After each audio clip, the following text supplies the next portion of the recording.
because we have a gathering here of those who are still alive and still remember so vividly the wonderful events connected with the life of the hand of the cause, Mr. Banani, Mr. Musa Banani, who will go down in Baha'i history as one of the outstanding figures in the formative age of our faith. Mrs. Banani is here. This is Mrs. Banani, his widow, beloved Saniya Khanu. His daughter, Violette, is here, who is one of his 5 children, but he only had this beautiful daughter. The others are all boys. And she is here tonight. Her husband, Ali Nakhjavani, who is now a member of the House of Justice, he is here tonight. And then we have Mrs. Yazdi and Mr. Yazdi, pioneers at the same time that the Bananis went to Africa, and Mrs. Sabri and Mr. Sabri also, who were one of the earliest groups of pioneers to reach Africa even before the inception of the 10-year plan of the Guardian. They brought immense happiness to the heart of Shoghi Effendi, and he watched with the greatest interest and eagerness the development of the faith in Africa. It is the continent that made him the happiest in the last years of his life, and perhaps the Baha'is will remember that in the monument of Shoghi Effendi, who is buried in London, where he passed away in 1957, on the globe, the first thing that you see below that wonderful eagle is the map of Africa, the continent of Africa. And some of the Baha'is asked me, they said, why did you put Africa there, Ruhi Khanum? Why didn't you put Asia? Because Asia is the homeland of Baha'u'llah and Abdul Baha and the faith and so on. I said, because it wasn't Asia that made him so happy at the end of his life. It was Africa that made the end of his life so happy. So now we are going to have the opportunity of talking about Mr. Banani, who was called by the Guardian the spiritual conqueror of Africa. And Mama John, his very beloved wife, is here, and she and all of us will remember things about this wonderful figure in our faith. Mama John. Tell us about how you left Persia and went to Africa. More than 10 years, I was begging my husband to go pioneering. And he always used to send someone to deputize him to go pioneering. And he said, with my age, and I don't know the languages, and my children are away, I can't. Finally, after 10 years, he started to build a beautiful house in upcountry for his retirement, which I was so unhappy. The house finished, and for 6 months he was urging me to go and furnish this house, to move there. I said, no, we should spend all this money for pioneering. I don't want to go. Finally, we went to that house, but it took us only 6 months. And one day, maybe Mr. Yazdi is going to tell you about it, but I'll mention very briefly. Mr. Yazdi came to our house and told my husband, Mr. Banani, would you like to go to Africa? He said, Africa? He said, yes. He said, let me go and talk to my wife. Then he came inside and told me, would you like to go to Africa? I said, Africa, I am ready to go to hell. Let us leave Persia. That was, after all these years, when he decided, it took him only maybe 1 minute. And then he said, let us wait for Ali to come from Shiraz and consult with him. And then Ali came and we consulted, and after 1 month we went to England. Now I leave the rest to maybe some other member. Oh, we'll come back. Now, Yes, Leah, come back. what does she remember of that? It was a very interesting story, because when Agha decided to go to Africa, we were settled in Shiraz. And our situation in Shiraz was such that we felt, because it was with the approval of the beloved guardian, we are going to be there forever. And it never entered our mind that we would go also to Africa. And Agha asked Ali, said, now I will ask Shoghi Effendi, would you allow me to ask him if you could go with me? Either you or Amin, one of you should go to be my translator. So Ali, thinking that surely Shoghi Effendi is not going to tell him to go, agreed, and he said, all right, you ask. And so it was, in a way, like a shock when the cable of the beloved guardian came that he had approved that Ali should go with him. So we also became part of this group to go to Africa. And it was, as Mama Jan said, for our Jan, from the moment he decided to leave, he was really a different man. Nothing that mattered to him all his life was any more important to him. And he stayed a few months in England and then went to Africa, and from place to place, first in Tanzania and through Kenya to Uganda. And I remember for the first 3 years, more than that, 4 years, he wouldn't even repair the house we were living in. It was a terrible 5 years, more or less. A house which leaked and it was broken down. It was really so absolutely opposite of everything that he was used to and we were used to. But he thought, as he's a pioneer now, no more luxury. It should be, everything should be life of a pioneer.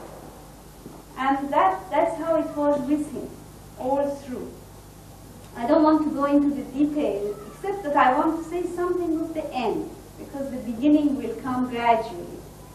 The last time that I was with him was the whole month of December 1969.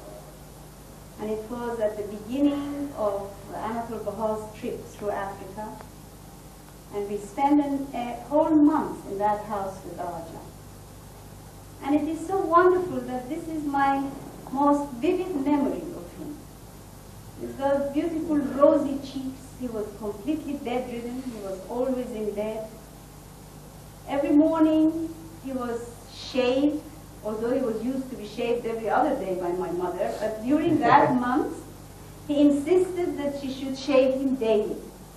Because he said, don't you know, Ruhi Khanum comes to this room and she kisses me. So my face must be all smooth for her. And it was beautiful. He would sit expectantly in his bed every morning with his clean pajamas, shaved face, all ready for her to come and kiss her cheek, his cheek. And it was really, this is the picture of Agha Jan in my mind. And I am so happy that this is what I remember of him more than anything else. Now maybe somebody else. Well, I want to ask you a question. You haven't said who was the party that went and why you went to Uganda. That's right. It began, is the whole connection of this group sitting here is very mysterious, really. Because as my mother said, Mr. Yazdi was instrumental to urge my father to leave Iran.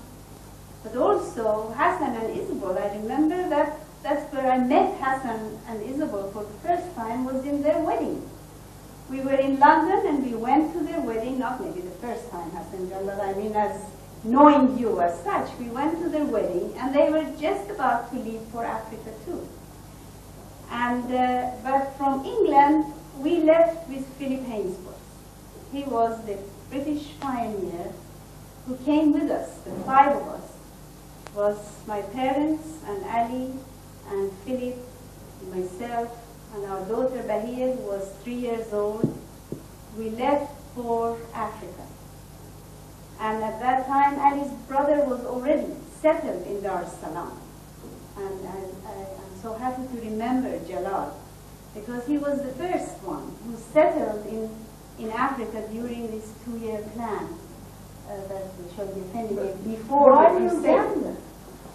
Because Uganda, although it was not a virgin territory as such, but this is what the British NSA chose. You see, there was somebody in Kenya. They were the Nahjawanis in Dar es Salaam in Tanzania, but Uganda had no one.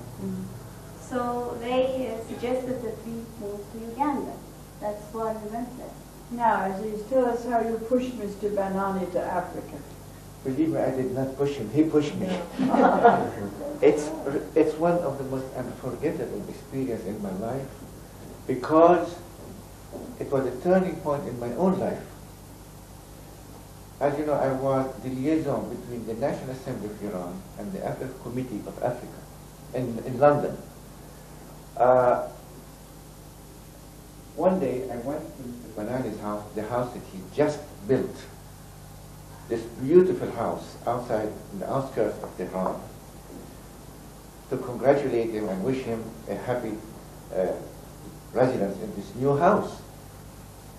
Mr. Banani was like an older brother of mine. We really were very close to each other. So he took me around and showed me the house, the garden, the beautiful apartment. That Amin is going to live in this apartment with his wife, Ali is going with my daughter, going to live in this apartment.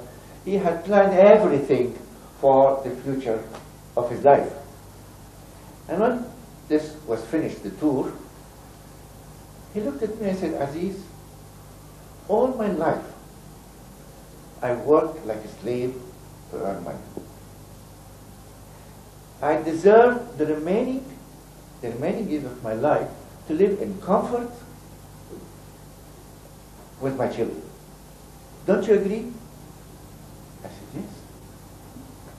So we go in, and he came, and then typical of Mr. Banani, what are the news?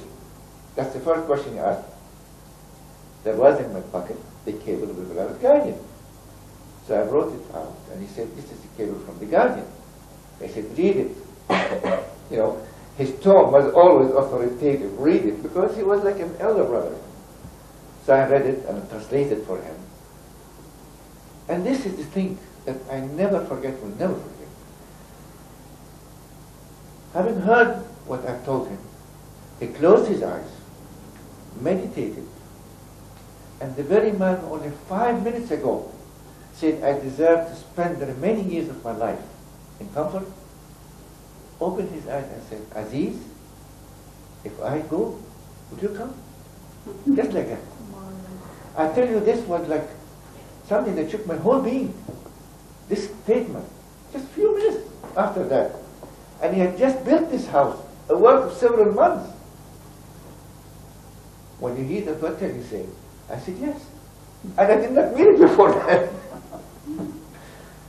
So from that moment on, he went in and discussed it, I'm sure, with Samia Khanum, and we just heard the outcome of the consultation, because he was a man who really and sincerely depended on the opinion of Samia Khanum. She was like his guardian angel all the time, and he loved her opinion and always followed it. So he went, and from England, I think, he cabled the beloved Guardian asking permission for Janabi Nahjawani and Juliet to join him. I don't know the details of it, but all I know that the Guardian approved the going of Janabi Nahjawani and Juliet, and I went to Africa. Not long after, I received a letter from Samia Khanum on behalf of herself and Mr. Banani. And in this she said, today we're in the presence of the beloved Guardian.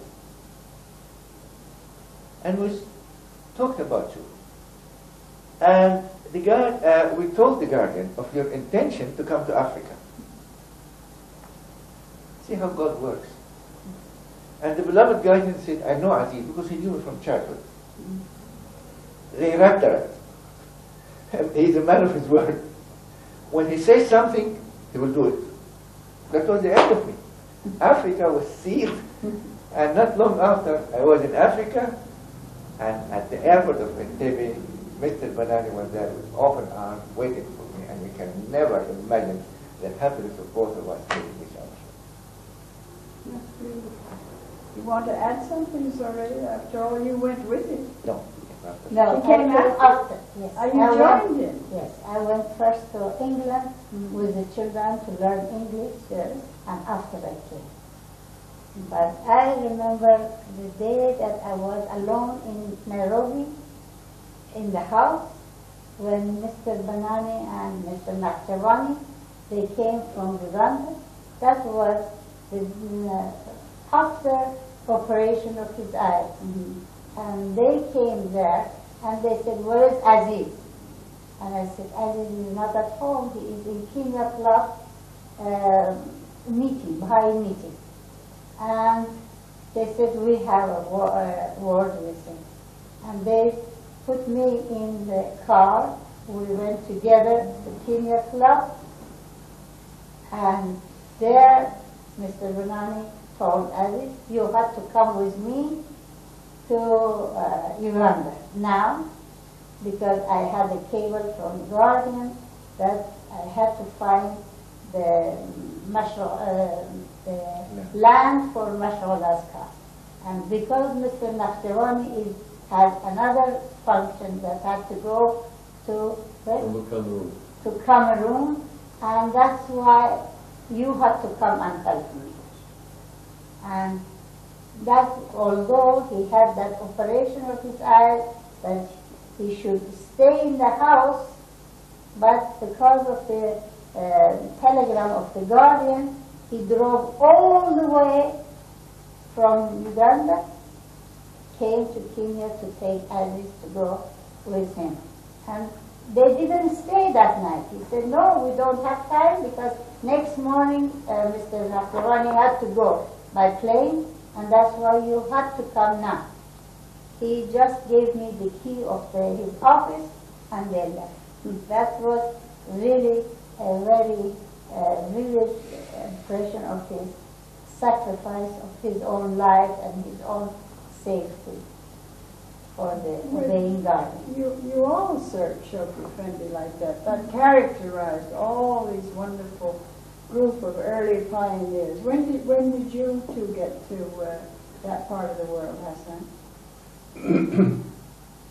I was in Egypt in the period of 1949-50, and I wanted really to get back again to England to participate in the final stages of the 6-year plan.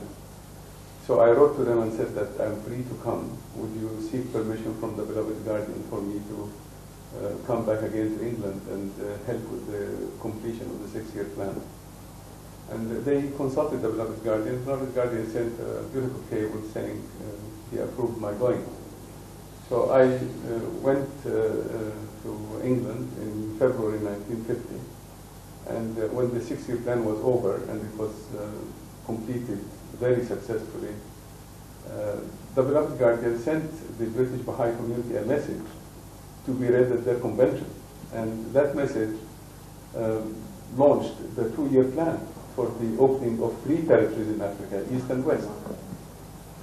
Now that 2-year plan was a tremendous message from Shoghi Effendi to the British Baha'i community, and when they sat at that convention, it was as though the greatest gift, that God could give the British Baha'i community was given to them at that moment.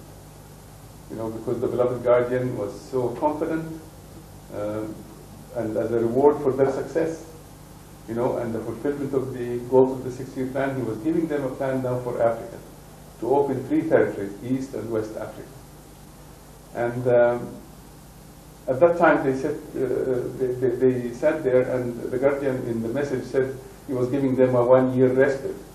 And they were very upset about that. Speaker after speaker among the delegates were standing up and saying, why does the Shoghi Effendi want to give us a year of rest? I mean, we are not tired. Why does he think that we really needed that rest? And they were all so excited, and the momentum was so great. They just wanted to go, to Africa. And they put fulfilled the expectation of Shoghi Effendi, really, and that is, they immediately appointed a committee, for, they called it the Africa Committee, and they began the process, of getting people to arise and to pioneer right there in the convention itself.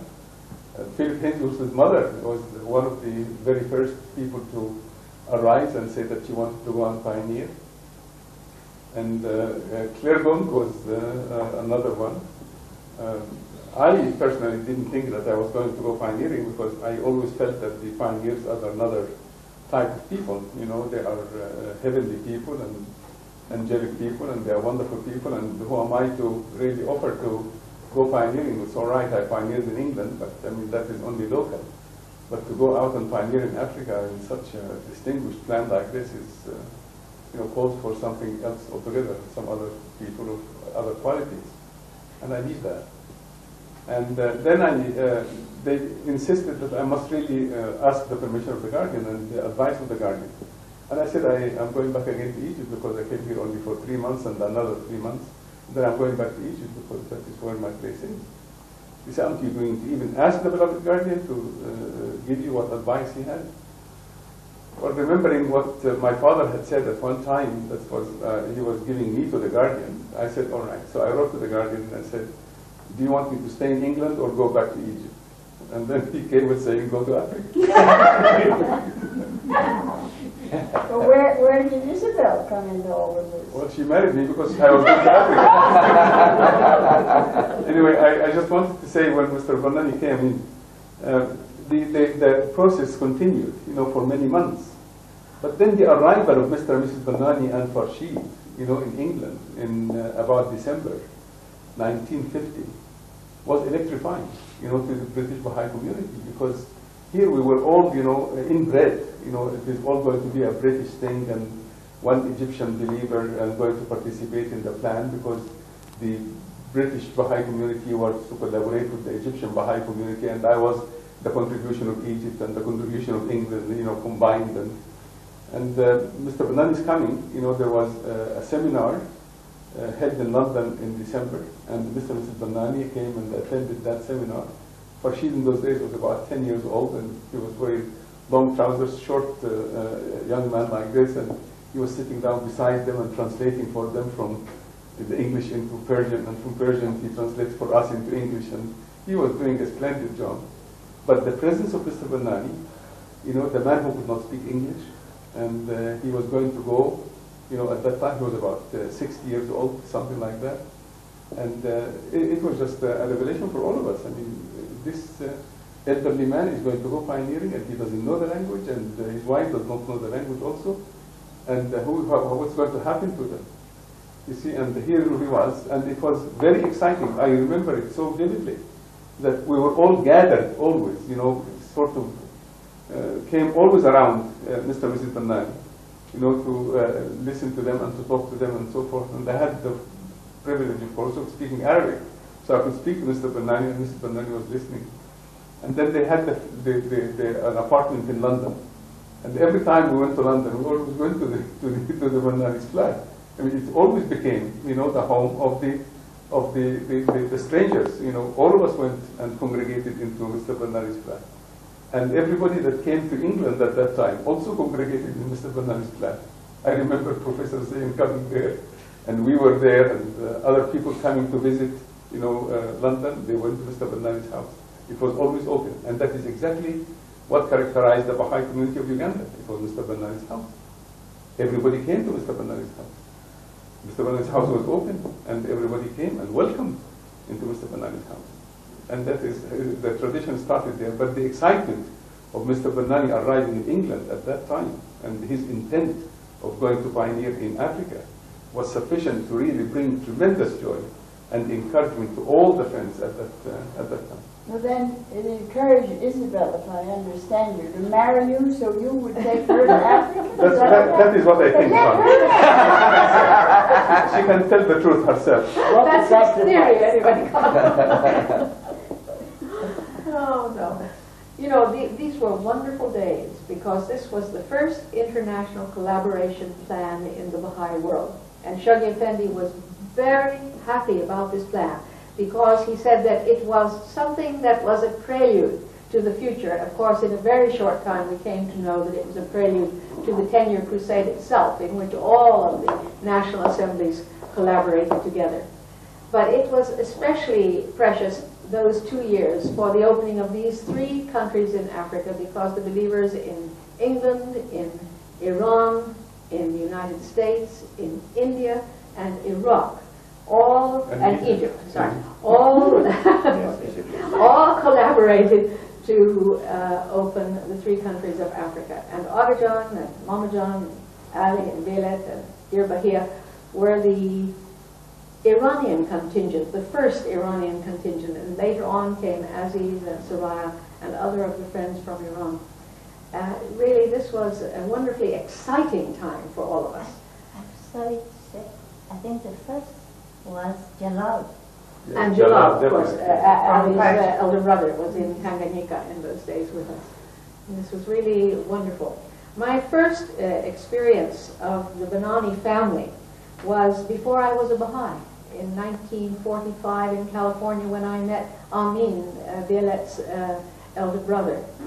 And I had no idea, it never entered my head at that time, that I was destined to spend the rest of my life in close association with dear Amin's family. I haven't seen Amin very much since that time, but I thank him for introducing me to this lovely family. Now you have to remember that I did not speak Arabic nor Persian, and I could not speak to Agajan. And yet I have a very intense feeling of the influence that he had in my life and of the lessons which I learned from him. I think the first lesson I learned was the lesson of humility, because when I first knew him, he was not yet a hand of the faith, a hand of the cause. And he had such a humble attitude about himself and his own capacities and his own services. He had no realization of how tremendous it was that a man of his age, in his frail condition of health, because already before he left Iran, he was ill, without the language of the country he was going to, knowing nothing really of Africa, because in those days little was known by any of us about Africa, that he had arisen and come and settled in the heart of Africa and had opened his home. I think that the quality of his home, the quality of the welcome that his family gave to the friends was so very important. And I'm sure that some of the dear friends that may eventually hear this tape will remember those wonderful days when they would come to his home, when there would be gatherings in his sitting room, and at all of the early meetings of the faith, many, many of them were held there in his sitting room. We have wonderful memories of this.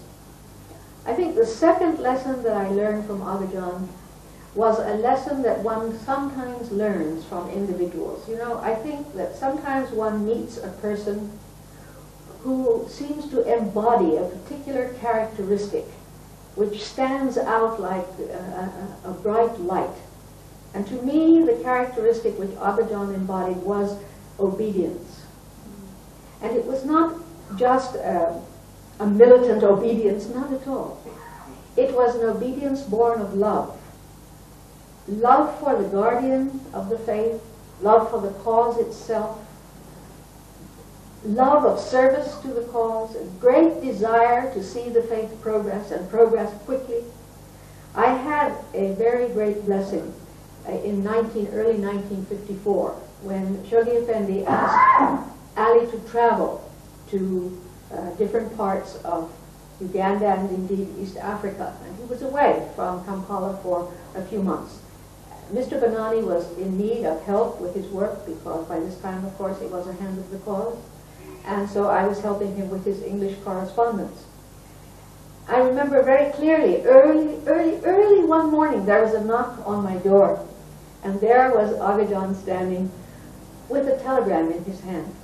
The Guardian had cabled about something that had to be done. Now, Agajan wanted it to have been done yesterday. He couldn't wait a moment He couldn't wait for me to dress before we were at the typewriter to get the reply to Shoghi Effendi and to do the necessary things that had to be done. And this was throughout all of my experience with him. There was never a time when there wasn't this instant, exact, and complete obedience that we hear about in the prayers. And then, of course, I was a young bride, and I might say a very inexperienced young bride, and I remember one of my happiest memories was that when I would go to the market, almost inevitably, I would encounter dear Agadan doing the family marketing, because this was his joy. He liked going to the market and buying. And he taught me how to market. He taught me that you must always look carefully for the best, and then you must try to get also the best price. And he used to greet me with, "What have you got today?" And he would open my basket. "Ah, but look at mine," he would say. And he would show me that he had much better tomatoes, much better Bahá'í. And it was such a pleasure. It really lightened my day every time that I met him. But friends, you know, to me, and I'm sure it's in all of our hearts, the thing which really makes Agadan something very special for Africa is his long suffering. When you remember, he suffered from lack of language, first of all, that he couldn't communicate with us, and how we could sense that desire, that longing to communicate with us. And then he suffered from his health. He was diabetic, and with all that that implied, and the fact that later on his leg had to be amputated, and he became almost blind. And then he had a stroke, and as we know, that for 11 years, Mama John, he was confined to bed. Absolutely in bed for 11 years. A man who was well-to-do, who had lived in comfort all his life, who could so easily have decided to go back home and to be taken care of at home, and yet he decided to hold to his pioneer post, and he decided to continue his services as a hand of the cause, and he decided that still his home must be open for the friends. To me, this was an example that is even to this day unequaled in the history of the cause in Africa. And I feel sure that these sacrifices and this suffering, right until the very last day of his life,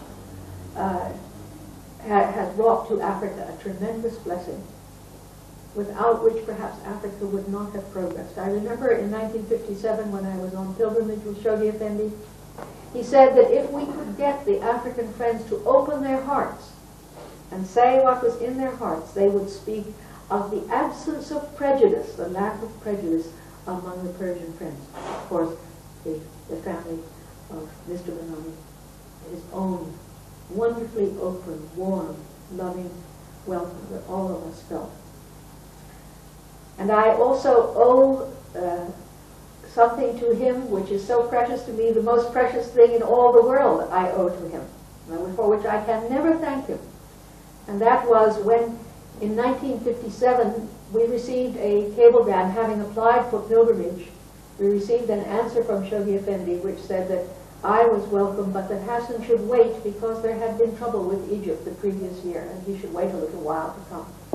Instantly, I decided I also should wait and go with Hassan. And so I went to visit Agadan, and Agadan asked me if I had had an answer from the Guardian. And of course, using a translator, Violet or Ali translating for me, I explained that I had decided not to go, although the Guardian had welcomed me. Agadan was horrified. To him, this was the equivalent of disobedience, I suppose. Anyway, he insisted that I should change my mind. He said, if the Guardian said welcome, that is your command, you must go. And had I not gone, then, in the spring of 1957, of course I would have missed meeting Shoghi Effendi. And so I am forever in dear Agadan's debt. You know, Mama John, I wish you would just say a word about that illness that Agadan had in Tehran. I've only had it through hearsay, and how terrified he was he would not die in Africa. Yes, when Isabel mentioned about suffering of Agadan, I remember in 1967, I was very ill in Kampala, and Ali and Violet were in Haifa. We had our youngest son with us. And then, after I spent 3 weeks in hospital, we decided to come to Haifa for treatment and send Aghajan to Iran to be in Baha'i hospital with my mother and sister and brother were there. Anyway, we sent Aghajan there, and then after a few days, I came to Haifa. Then after a few months, I went back to Persia, and he was in hospital. Then he got pneumonia. He was very sick, and he was so worried. And Professor Hakim was his physician. He was begging, please, Professor Hakim, do something for me. I want to go to Kampala and die there, because I went finally into Africa with the intention to bury there. I don't want to die in Tehran. And I am so glad I brought him. Of course, he started his gangrene. It was very difficult. That was during the 6-year war here. And Mrs. Yazdi was in Tehran. And we brought him to Kampala. And after a few months, they amputated his leg. And he lived another 4 years and suffered. But I am so glad that he was really buried in Africa. And his grave is a place of pilgrimage. Yeah. Baha'is and non-Baha'is That's all right. the time. Ali, you haven't said anything. Well, I have been listening very intently to what everybody has been saying, and I'm very moved by the sentiments that I have heard, because it brings back to my memory this wonderful person and this very devoted soul.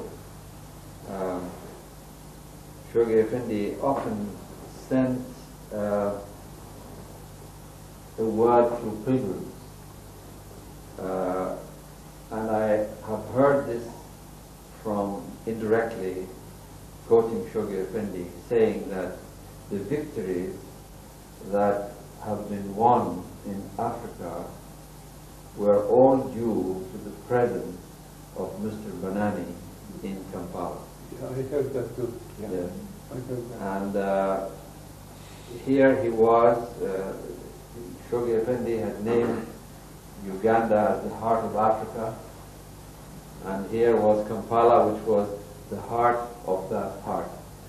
And there was Mr. Banani, the only hand of the cause for the entire continent. Mr. Banani often used to say, but what can I do? I am so weak. I don't know how many of the friends know this, but we were discussing this with Ahmadul Baha just a few hours ago, that Mr. Banani had not really gone to school, and he only knew his own language, which was Hebrew.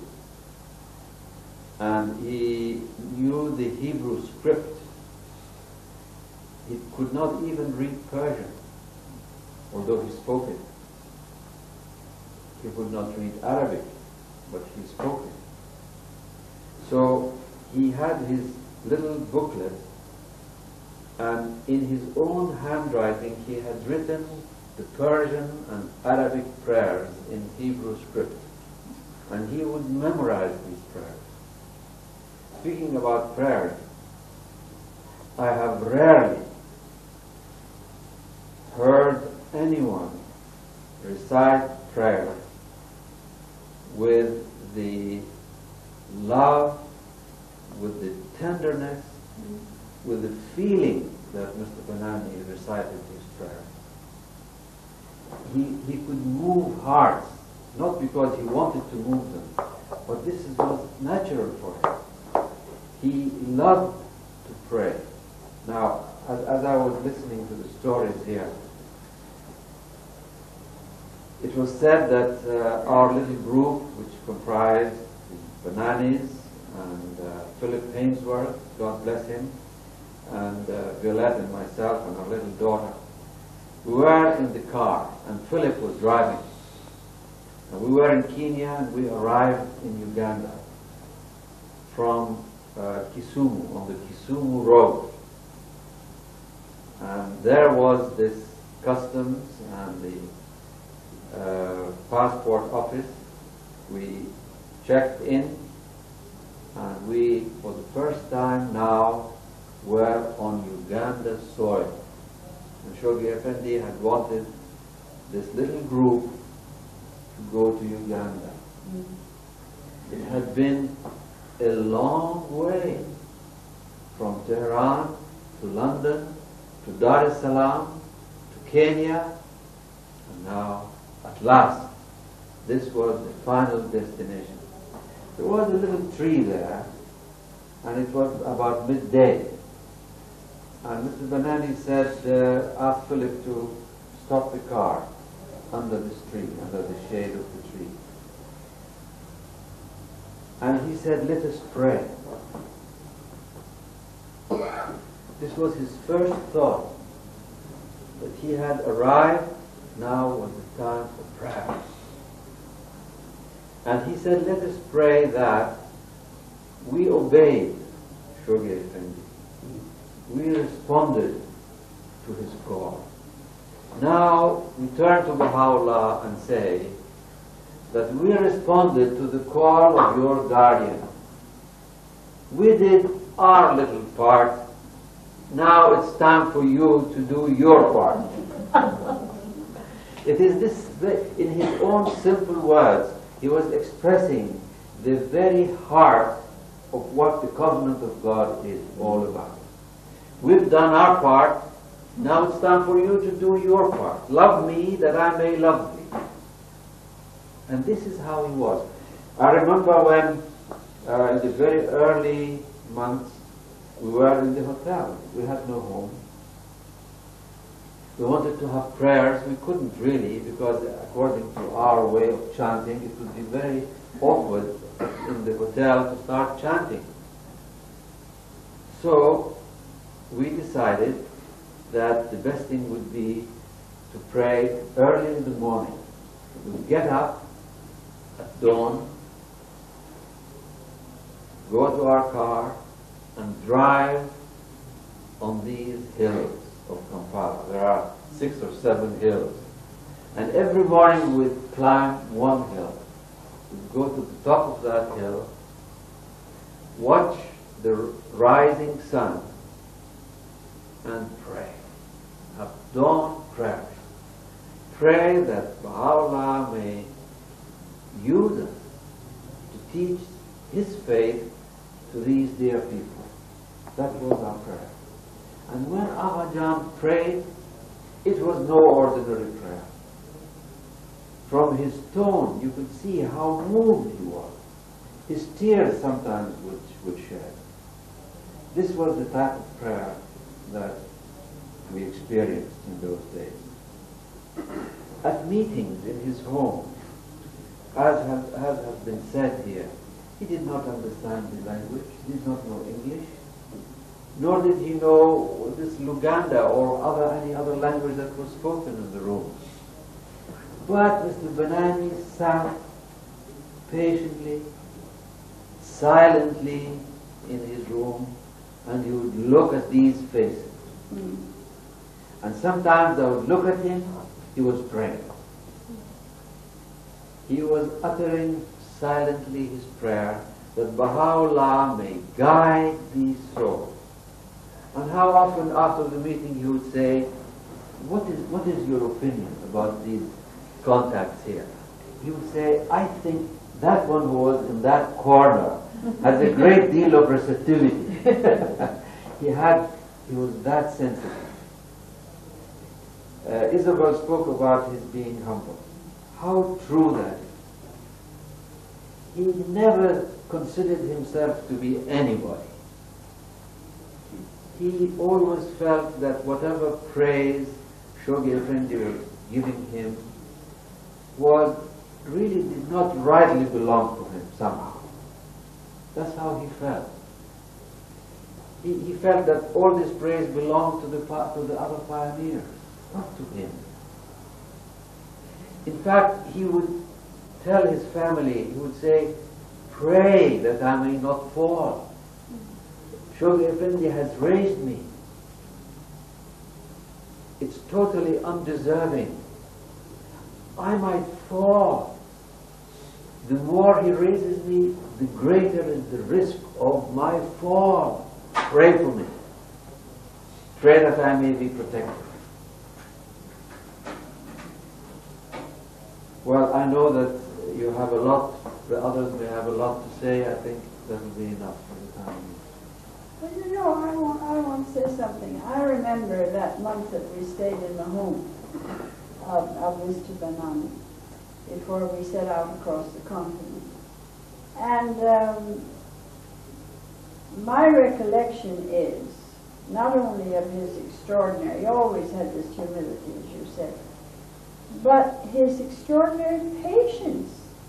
I mean, after all, the man was in pain. He'd had a stroke. He'd had a leg amputated, which, as often happens, used to pain him very badly, although it wasn't there. It's a well-known thing that happens sometimes in amputation. And he was almost blind, and he couldn't read the Persian prayers in any case, or the Arabic prayers, but he had them by heart. And he used to sit there for hours, wasn't it, Mama John? I mean, I think 3 or 4 hours a day. Abba John sat in bed and prayed for the people who had asked prayers of him, and prayed for the work in Africa, and prayed for the cause of God. I mean, I don't know how much we expect of our fellow men, but surely nobody could expect any more than that of Abba John. I think that people ought to know that Mr. Banani was an extremely wealthy, successful businessman. And he was also very dapper. He liked very much to look extremely neat. And I remember that one of the characteristics he had, that everything had to be of the very finest quality. So when you heard that he didn't think that as a pioneer he should mend the roof and keep the rain out, you can get an idea of the change that came about in his life because of his love for Shoghi Effendi. As you have said, this tremendous love for the guardian, you see, was the most important thing in his whole life. And I think that people, I don't know whether the Baha'is, but certainly the African Baha'is must realize that it was in the Banani home that Ida Kolinga accepted the Baha'i faith. The only African Baha'i hand that we had, and that we ever will have, appointed by the guardian, and he was taught by Ali Naftarani. And another thing that I've heard about that occasion, which I think is so wonderful, when he was made a hand of the cause, you were there. You must describe it. I wasn't there. I only heard by hearsay. Do you remember what happened when you read him the cable? He prostrated. That's what You were there. I was. But whoever was there should say it, you were because there. neither you nor I were there. See, he was called. My father called him to come. He didn't tell him on the phone what it was. He said, there is a cable, I want you to come here. So Inat came to our house, and then we read the cable, Shoghi Effendi to him. And he was shocked. It was a few moments of absolute silence. And then he did something that I had only seen once in Africa. He prostrated himself, arms out, flat on the ground. We saw this in one occasion when we were first in Uganda, and we got an invitation to go to the council of the king, the Kabaka, where all the chiefs had come from all different provinces or areas. And as each chief came forward in front of the Kabaka, that's how they did it. They did not kneel or bow like other people, but they went down flat, all, the whole body stretched flat on the floor. And this was what Enoch did unconsciously, spontaneously. There he was, as if there was his guardian standing, and he prostrated himself. It was so beautiful. Anybody else wants to add something? Yes, Khadam. He had characters that were unique for him. That was what? Unique. Yes. with him. For instance, when the guardian asked him to do something, he couldn't trust. He couldn't sit quiet. He had to do it without the slightest delay. It's something that unbelievable. For instance, this story that Soraya said about buying the temple land and at the same time opening 3 virgin territories in West Africa, and that cable came in February, and the Guardian hinted that he would be happy if you could. He got the reply in time to include it in his Nowruz message. I mean, this is something unheard of. And it is then that he came to Nairobi, in spite of the fact that he had his eye operation, and the doctor told him, do not go out of your room. Stay in the room and pull the curtains for 1 week until your eyes open. But when he got the cable, Ali brought the car, and he drove 400 miles to Nairobi in the sun of the equator of Africa, in the red dust of Africa, until he found me, and then he showed me the cable of the Guardian. Jokingly, I said, Mr. Banani, this is your cable. Oh, you should see it. He said, I'm going to cable to the Guardian right now that I asked your help and you refused to help me. I said, please don't do that. What do you want from me? So we went back to Kampala. Ali was driving both ways. And we arrived late at night and early in the morning. We were in Tebe saying goodbye to Ali on a private plane chartered to go to Cameroon to take some Africans and open the 3 territories. And then we came back to Nairobi, to Kampala, and we began to look for land. There, it was a revelation for me how his will becomes absolutely nil vis-a-vis the will of the Guardian. As you said, he was a businessman. He knew what he was doing in business. But still, he got a piece of land. He said, I will not buy it. He sent a full-page cable to the Guardian. The land is situated in such and such a place, overlooking this place. To the right is this, to the left is this, on the north is this. All the descriptions. Do we have your permission to buy it? And until the reply came, that man whose eyes still saw in front of my eyes, wallahi, he came back to his room, went on his knees, with tears in his eyes, the tablet of Ahmad. Please, Baha'u'llah, let me fulfill what the Guardian wants. You know, when you see these things, your whole being changes. 2 or 3 times he sent cables about lands, until eventually the Guardian said, you buy this one. And the land was bought. It was near Makerere. It was a small piece of land. But eventually that piece of land, the price went up so high that the soldier bought down 13 acres instead of it. Big man? Reminding her. Yes, Ali was reminding me there was another aspect, the character of our John, which as his children we grew up with it. From the time I remember, we always heard from our John about Allah, that this is the right of God, that it does not belong to you, that you have to always remember your Allah must be paid first before anything else. We had always heard, and as all children unfortunately are alike, you really don't pay much attention and you think that sometimes your parents are boring, repeating something so much. In that conference of 1953, I heard the story from Mr. Baha'i, the trustee of Hazur, which I did not know. I think Mama John knew, but I didn't. One day when there were a large crowd in our house, my father had quite a quick temper. I don't remember what the incident was. It was very unimportant, but he, said something a little bit too shortly. And I went into the house, and this Jnab was such a wonderful man. He came after me, in the kitchen of that house. And he said, you know, my daughter, I want to tell you something you do not know. I want to tell you something about your father. He said, once it was almost midnight and I was in bed. I heard the doorbell. I woke up, came to the door, and there was Mr. Banani at the door. Said he had always been driven by his chauffeur, but it was midnight. He had come on foot because there was nobody to bring him.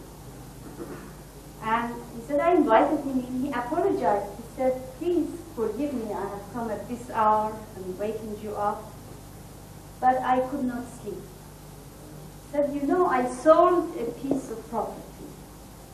And the agreement was that the man who bought it was supposed to come tomorrow and seal the deal. But he came tonight. He came tonight with cash. And he told me that he is going to his town, which is not Tehran, tomorrow morning, and he wants this finished. So he had come, and he brought the cash, and the deal was sealed. And there I was with this money in my hand. And I could not sleep, because I have not paid the Hurur. And if I die tonight, no one knows about it. And how can I sleep with the money, the right of God in my house? So I have come with this to pay my debt and go back. So Mr. Bahá'í told me, you see, this was the real man. Did you know that? I said, no. He said, you see this? He said, big men like him. The big things are very important to them. The little things are not important. So you should only look at the big things in their life. It was a great lesson that I learned from Mr. Bahá'í. And he was always like that, to the end of his life. His will and testament was another testimony of the same thing. It was the foremost was his debt to God. Then after that, when that was done, all right, anybody else. Well, these are the ways that faith opens the doors, and this is why he was Musa Banani, the hand of the cause and the spiritual conqueror of Africa. And this is why people go and visit his grave.